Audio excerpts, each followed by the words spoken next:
afternoon to all of you. My name is Shavizuddin Moinuddin Sheikh. I am from Dr. Zakir Hussain Urdu High School near Parsukat. My model name is watering by using solar powered irrigation. This model represents how these irrigation systems operates using solar energy. How it works. This is solar panel, this is the converter, this is switch, this is tank and this is our crop.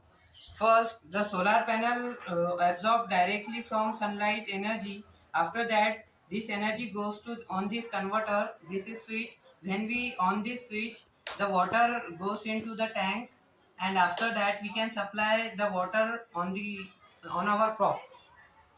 So of this is solar energy will be one of the easiest ways for the farmers to produce energy. Lower operating cost due to energy generated from sunlight. No harm to environment. It is eco-friendly.